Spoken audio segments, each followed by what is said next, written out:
Hello everyone, मेरा नाम अरुण शर्मा है। मैं PMKY सिरसा सेंटम कंपनी से वेयर हाउस ट्रेनर हूँ। दोस्तों, जो आज का जो हमारा टॉपिक है, आज का टॉपिक है लॉजिस्टिक। लॉजिस्टिक क्या होता है दोस्तों? आज थर्ड डे है, यानी कि तीसरा दिन है ऑनलाइन क्लास का। तो आज का जो टॉपिक है बड़ा ही इंपॉर्टेंट टॉपिक है, उसको हम क्या कहते हैं? लॉजिस्टिक कहते हैं। तो आज आइए हम सीखते हैं लॉजिस्टिक क्या होती है।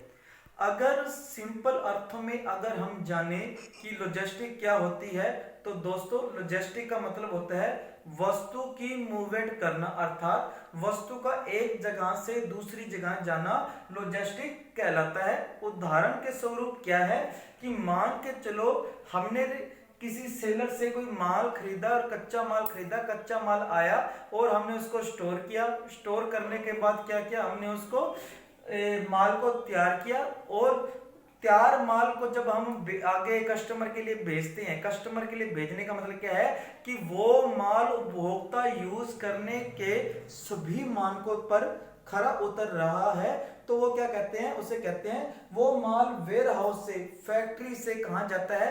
होलसेलर के पास जाता है। होलसेलर, रिटेलर, फिर कंज्यूमर और कस्टमर। तो वो क्या जाता है, किसके माध्यम से जाता है? वो ट्रांसपोर्ट के माध्यम से जाता है। दोस्तों, इसी के बीच में आपको एक छोटी सी बात बताता हूं कि होलसेलर क्या होता है।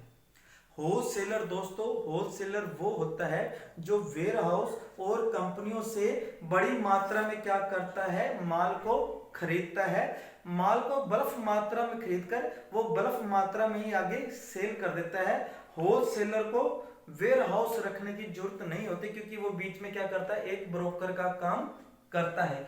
दोस्तों, वेयर हाउस क्या करता है? वेयर हाउस बल्क मात्रा में माल खरीदकर कुछ ही प्रॉफिट मार्जिन पर वो आगे रिटेलर को माल बेच देता है। रिटेलर कौन होता है? रिटेलर वो होता है जो होलसेलर से बल्क में, बल्क यानी कि बड़ी मात्रा में माल खरीदकर थोड़े थोड़े मात्रा में माल क्या करता है? बेचता है। उदाहरण स्वरूप कैसे? हमने देखा है बिग बाजार, विशाल, मेगा मोट, इजी डे, ये सारे क्या हैं? रिटेलर के उदाहरण हैं। रिटेलर के उदाहरण से कैसे कि रिटेलर क्या करता है? एक ट्रक चीनी का मंगा लिया, परंतु उसने क्या किया? वो 2 किलो 5 किलो ऐसे बेचता है। किसको बेचता है? कस्टमर को बेचता है। और कस्टमर कौन होता है? कस्टमर वो होता है जो शॉपकीपर से, रिटेलर से क्या करता है? कई प्रकार की वस्तुएं एक समय में खरीदता है। यहां पर ध्यान देने वाली बात है दोस्तों, होलसेलर, रिटेलर एक ही वस्तु को बल्क में खरीदते हैं, जबकि कस्टमर कई मात्रा में क्या करते हैं? वस्तु को खरीदते हैं, परंतु बहुत कम मात्रा में। लेकिन उसे खरीदने के लिए उसे ज्यादा कीमत चुकानी पड़ती है। ज्यादा कीमत किससे चुकानी पड़ती है? रिटेलर और होलसेलर से। तो दोस्तों, जो माल जाता है, कहां जाता है माल? जो होलसेल रिटेलर से, जो वेयर हाउस से जो बाहर जाता है, तो जो माल को, जो पहले कच्चा माल आया, वो तैयार हुआ, वो होलसेलर के पास, रिटेलर के पास, कस्टमर के पास गया, तो वो क्रिया को क्या कहते हैं? Supply chain management. Supply chain management का ही एक छोटा सा पार्ट है लॉजिस्टिक। लॉजिस्टिक जब वेयर हाउस से माल जाता है अलग अलग व्यक्तियों के पास, किससे जाता है? वो ट्रांसपोर्टेशन। हमने दोस्तों एक चीज आपने देखी होगी भी, चार पहियों वाली गाड़ी जिसमें 10-12 कारें खड़ी अंदर डल गई, और वो कारें क्या होगी? कहीं पर जा रही है, शोरूम पे जा रही है, तो वहां पर लिखा होता है शक्ति मोटर कंपनी प्राइवेट लिमिटेड। दोस्तों, वो क्या होती है? वो एक प्रकार की लॉजिस्टिक होती है, मगर लॉजिस्टिक को ही ट्रांसपोर्ट को ही लॉजिस्टिक कहना ये गलत है, क्योंकि ट्रांसपोर्ट क्या होता है? लॉजिस्टिक का एक बड़ा ही नैरो वर्ड है। ट्रांसपोर्ट कितने प्रकार की होती है? एक छोटी सी बात हम पूछ रहे हैं कि लॉजिस्टिक में ट्रांसपोर्ट कितने प्रकार की होती है, तो दोस्तों ये 5 प्रकार की होती है। पहली कौन सी होती है? Road transport. रोड ट्रांसपोर्ट कौन सी होती है? जहां पर 4 पहिए वाले व्हीकल चलते हैं, जो बड़ी कम मात्रा में सामान को लेकर जाते हैं। दूसरा क्या होता है? रेल मार्ग। रेल मार्ग हमने दोस्तों कई बार देखा होगा कि हम अपने शहर में स्पेशल लगती है, या फिर कुछ सैनिक अपनी गाड़ियां लेके जाते हैं, उदाहरण स्वरूप ये भी देख लो कि रेलगाड़ी में कितने यात्री एक जगह से दूसरी जगह, एक देश से दूसरी जगह जाते हैं। बसों में कितने आते हैं, 40-50, जबकि रेलगाड़ी में कितने आते हैं, हजारों संख्या में जाते हैं। यानी कि रेलगाड़ी में बड़ी अत्यधिक मात्रा में क्या होती है, माल एक जगह से दूसरी जगह जाता है, वो रेल ट्रांसपोर्ट कहते हैं। शिपिंग ट्रांसपोर्ट अर्थात जहां पर क्या होता है कि शिप के द्वारा बड़े बड़े कंटेनर जाते हैं। बड़े बड़े कंटेनर हमने देखा होगा कि बंदरगाह के पास लोहे के बड़े बड़े बक्से होते हैं, वो क्या होता है, एक प्रकार के कंटेनर होते हैं। उन कंटेनरों में बहुत अत्यधिक मात्रा में माल क्या होती है, भरकर उन्हें आगे के लिए भेजा जाता है। ये सारी चीजें क्या होती हैं, उसके अंदर होती हैं। और जो चौथा पॉइंट है वो क्या पॉइंट है हमारा, एयर ट्रांसपोर्ट।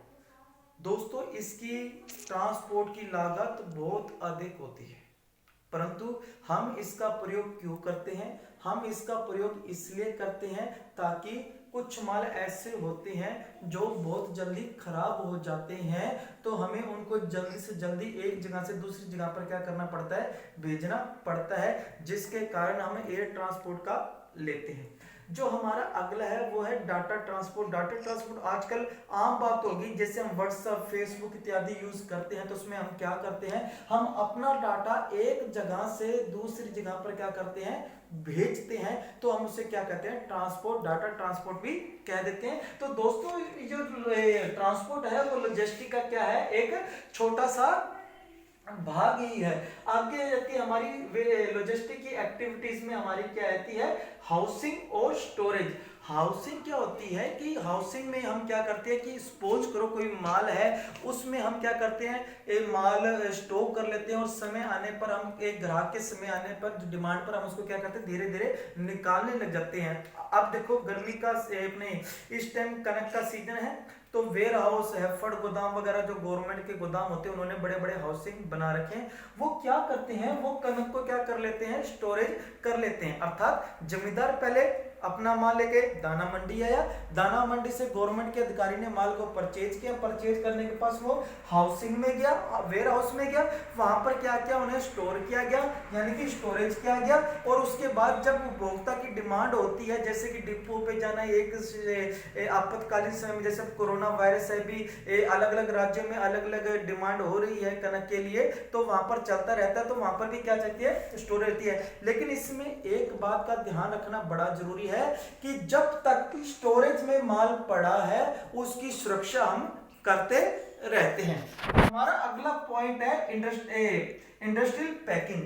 क्या होती है इंडस्ट्रियल पैकिंग? इंडस्ट्रियल पैकिंग एक आमतौर है, हम जब कहीं पर जाते हैं, हमने कभी कोई चीज खरीदी होगी, बूट खरीदा होगा, रिबॉक खरीदा होगा, या आजकल हम कोई भी प्राइवेट जाते हैं, शॉप पे जाते हैं, तो हम क्या देखते हैं, जो भी व्यक्ति अपनी चीज देता है उसके ऊपर क्या होता है, एक परमानेंट क्या होता है, एक मार्का होता है। वो मार्का क्या होता है दोस्तों, उस मार्के से हमें पता चलता है कि कौन सी कंपनी का वो क्या है, प्रोडक्ट है, तो उससे हमें पता चलता है। उदाहरण के लिए मान के चलो, एक नाइकी का बूट ले लो, रिबॉक का क्या ले लो, बूट ले लो, उसमें हमें क्या पता चल जाएगा, कस्टमर उन मार्क को या देख के, चिन्ह को देखते सारी क्या होगा, पैकिंग हो जाती है। पैकिंग में क्या होता है कि पैकिंग, एक उदाहरण ले लो, वेयर हाउस में क्या अपना एक चिप्स का पैकेट बना, चिप्स का पैकेट बनने के बाद मान लो लेस का चिप्स का पैकेट बना है, तो पैकेजिंग भी अच्छी क्वालिटी होनी चाहिए, और पैकेजिंग पे क्या होता है, लेस का क्या होता है, मार्का लगा होता है, उसका वो लगा होता है, क्योंकि कस्टमर कहता है भी हाँ भी मुझे लेस का क्या चाहिए, चिप्स चाहिए, तो हमें उसको देख के सारी दुकान पे जब लेस के कई चिप्स के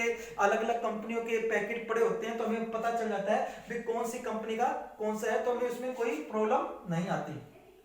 मटीरियल हैंडलिंग, प्रत्येक कंपनी में, प्रत्येक वेयर हाउस में मटेरियल हैंडलिंग का बड़ा जरूरी है, क्योंकि जब सेलर माल वेयर हाउस के अंदर डाल देता है तो हमें मटेरियल को हैंडलिंग करना बड़ा जरूरी होता है, क्योंकि अगर हमारा मटेरियल वेस्टेज होता जाएगा तो आप समझ लीजिए दोस्तों कि वो कंपनी हमेशा घाटे में जाएगी। तो उसके ऊपर सुपरवाइजर हमेशा नियंत्रण रखे भी मैं कौन से व्यक्ति को कितना मटेरियल दे रहा हूं और वो कितना मटेरियल यूज कर रहा है, और कहीं वो ज्यादा मटेरियल खराब तो नहीं कर रहा। अगर खराब कर रहा है तो उसको क्या देंगे, हम वार्निंग देंगे। अगर वार्निंग देने के बाद भी अगर वो व्यक्ति अगर नहीं सुधर रहा तो हम क्या करेंगे, हम उसको कंपनी से निकाल भी सकते हैं।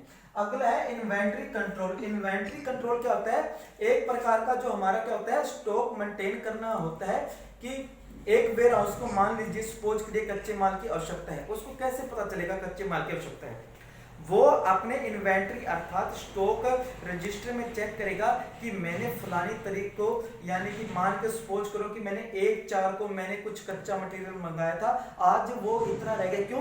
क्योंकि अगर हम उसको स्टॉक को क्या करेंगे कंट्रोल करते रहेंगे, हमें तभी चीज का पता चलेगा। उदाहरण के स्वरूप आप मान लीजिए एक कपड़े की दुकान है, तो उस कपड़े की दुकान या करियाने की दुकान वाले को क्या पता होगा कि हाँ भी मेरे स्टॉक में चीनी ऐसे पड़ी, वो रोज रोज तो काउंटिंग नहीं करेगा, रोज रोज तो स्टॉक नहीं करेगा ना, तो वो डेली में जितनी चीजें सेल होती हैं तो वो क्या करेगा स्टॉक रजिस्टर पे उसको क्या कर लेगा, उनके बिल काटेगा और स्टॉक रजिस्टर पे उनको चढ़ा देगा, तो जिससे हमें पता चल जाएगा कि हाँ भी हमने कितना माल सेल किया है, कितना माल किया है, तो इन चीजों के बारे में पता चल जाएगा।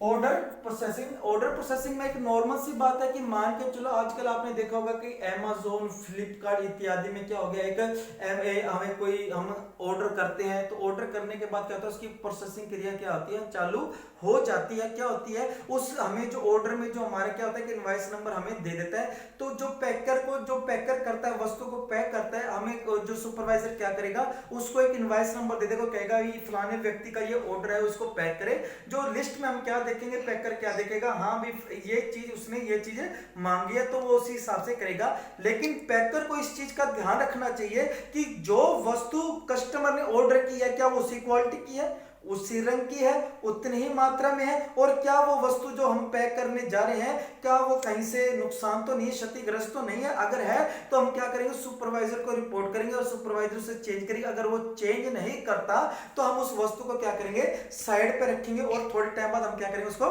करेंगे। डिमांड। डिमांड क्या होती है, डिमांड मान लो एक सपोज करो दोस्तों आप, अब क्या है गर्मी का सीजन है, कुछ समय पहले क्या था सर्दी का सीजन था। अगर कोई वेयर हाउस मान लो आज मैं कोई कंपनी स्टार्ट करता हूँ, कुछ वेयर हाउस मेरा बड़ा है तो मैं उसमें क्या काम करूंगा मान आज के टाइम में, तो ये सिंपल सी बात है कि आज गर्मी का सीजन है तो मैं कोई सूती कपड़े ऐसे हल्के फुल्के कपड़े करूंगा जो गर्मी में क्या होंगे अच्छे लगेंगे। अगर सर्दी का मौसम आता तो मैं वहां पर क्या करता, मैं उन्हीं कपड़ों का क्या करता कच्चा मटेरियल खरीदता और उन्हीं कपड़ों को क्या करता मैं उनको करता अपने बनाकर उनको क्या करता सेल करता। क्यों? क्योंकि कस्टमर डिमांड के अनुसार ही हमें क्या करना पड़ता है प्रोडक्ट का उत्पादन करना पड़ता है। अगर हम डिमांड के अनुसार उसका उत्पादन नहीं करेंगे तो वो ऐसी चीजें नहीं होंगी। अगला है प्रोडक्शन। प्रोडक्शन मैंने ये बताया कि प्रत्येक कंपनी की क्वालिटी होती है, इसमें एक बड़ी ध्यान देने वाली बात है दोस्तों। अगर कोई हम कंपनी को ऑर्डर देते हैं यार भी मेरा 500 शर्टें पैक आज बना देना, 1000 शर्टें बना देना, वो बना देना, ये बना देना, वो ऐसे नहीं बना सकते। वो उनकी क्वालिटी पर क्या करती है निर्भर करती है। कुछ छोटी कंपनी होती है वो एक दिन में 250 शर्टें बनाती है, कुछ 1000 शर्टें बनाती है, कुछ 2000 शर्टें बनाती है। वो उनके प्रोडक्शन पे डिपेंड करती है कि उनके पास कितना रॉ मटेरियल पड़ा है, कितने उसके पास वर्कर हैं, कितने उनके पास मशीनें हैं, कितना उनके पास सोर्स है जिससे वो हमारी डिमांड को क्या कर सकते हैं पूरा कर सकते हैं। अगला है प्रोक्योरमेंट। प्रोक्योरमेंट क्या होता है दोस्तों, एक प्रकार का यूनिक चीज है ये। आज के टाइम में मार्केट में सबसे इंपॉर्टेंट चीज है कि हम कोई भी कंपनी एक ऐसी चीज का उत्पादन करना चाहती है जो अब तक किसी भी कंपनी ने उस चीज का क्या नहीं किया उत्पादन बिल्कुल नहीं किया। जैसे कि एक हम देखते हैं कि उस समय के अनुसार वो क्या करती चेंज करती रहती। क्यों चेंज करती है? ताकि मार्केट में वो वस्तु क्या कर सकती है अपनी पकड़ बना सकती है। पहले एक सपोज करो हम एक नॉर्मल सी साबुन आती थी, कपड़े धोने वाली साबुन आती थी जिससे मुझसे कपड़े भी धो लेता था, खुद भी नहा लेता था। परंतु समय के अनुसार साबुनों में क्या होता है परिवर्तन होता रहा कि अलग अलग ब्रांड की कंपनी अलग अलग आ गई, नहाने के लिए अलग, बाल धोने के अलग, फेस वॉश के लिए अलग, हर एक चीज के लिए अलग अलग चीजें आ गई। तो दोस्तों जो व्यक्ति जो भी कंपनी है जो भी वेयर हाउस अलग अलग चलती है तो उन चीजों के लिए उसकी गुडविल क्या होती है मार्केट में बनी रहती है और मार्केट जो उसका दबदबा है वो मार्केट में बना रहता है। अगर कोई भी कंपनी अगर टाइम के अनुसार या प्रोग्रेस के अनुसार नहीं चलेगी तो आगे नहीं बढ़ सकती। कस्टमर सर्विस सबसे बड़ी बात, कोई भी कंपनी अगर किसी वस्तु का निर्माण करती है तो उसे कस्टमर सर्विस का मेन ध्यान रखना जरूरी है। मान के चलो गर्मी का सीजन है, मैं क्या करता हूं दोस्तों, मैं एक एसी लगाता हूं और एक फ्रिज लेके आता हूं। कंपनी क्या करती है, जब भी कोई प्रोडक्ट बनाती है तो उसके साथ हमें कुछ ना कुछ क्या करती है, गारंटी देती है। जैसे कि मैंने आज एक एसी लगाया तो कंपनी क्या करेगी, मुझे 1 साल की सर्विस क्या करेगी, फ्री देगी। फ्री सर्विस का मतलब क्या होता है दोस्तों, कि मान के चलो मैंने आज एसी लगाया, अभी मुझे 1 साल में 3 सर्विस फ्री दे दी, मेरे जो पैसे लगने तो वो लगा नहीं, और मैं कंपनी के साथ क्या रहा, अटैच रहा, और वारंटी देती है 10 साल की, तो मैं 10 साल के लिए कंपनी के साथ क्या हो गया, अटैच हो गया, यानी कि कंपनी के साथ जुड़ गया। अगर मुझे कोई और भी प्रोडक्ट लेना पड़ेगा तो मैं क्या करूंगा, मैं कंपनी के ही पास जाऊंगा, वही करूंगा। जो हमारा अगला पॉइंट है वो है प्लानिंग स्टूलिंग, यानी कि कोई भी ये प्लानिंग कौन करता है दोस्तों, प्लानिंग कंपनी के उच्च अधिकारी करते हैं, सीनियर अधिकारी करते हैं। वो किस चीज की प्लानिंग करती है, कि मैंने फलाना फलाना सेलर से ये माल लेना है, उसको यहाँ पर स्टॉक करना है, इन प्रोडक्शन को ऐसे तैयार करनी है, प्रोडक्शन तैयार होने के बाद उपभोक्ता को कैसे अपन बेचना है, या उसके लिए एडवर्टाइजमेंट करनी पड़ेगी, मार्केट करनी पड़ेगी, या कुछ और भी फंड है वो करना पड़ेगा। और उसके बाद अगर हमारे पास माल बच जाता है तो उस बचे माल को हमने कैसे निकालना है, अगर हमारा वेयर हाउस घाटे में चल रहा है तो हमें उसको प्रॉफिट में कैसे लेके आना है, वो सारी प्लानिंग हमें उस चीज के लिए क्या करनी होती है, प्लानिंग करनी होती है। फैसिलिटी लोकेशन, फैसिलिटी लोकेशन दोस्तों क्या होती है, फैसिलिटी लोकेशन क्या होती है, हमें एक ऐसी जगह की लोकेशन की, एक नॉर्मल सी बात करो, अगर मैंने कपड़े का बिजनेस करना है तो मैं कहां करूंगा, कपड़ा मार्केट के अंदर ही करूंगा। मैं ऐसा नहीं है कि मैं मुंह उठा के सब्जी मंडी में मैं अपने कपड़े की मार्केट लगा दूं, क्योंकि प्रत्येक बिजनेस के लिए एक अलग से एरिया बना होता है जहां पर कस्टमर जाता है। एक सपोज करो कपड़ा मार्केट में कौन जाएगा, कपड़ा खरीदने वाले जाएगा ना, तो वहां पर क्या एक नॉर्मल सी बात है कि एक लोकेशन होती है कि प्रत्येक व्यक्ति की उस लोकेशन के अकॉर्डिंग ही वो वेयर हाउस वगैरह का करता है।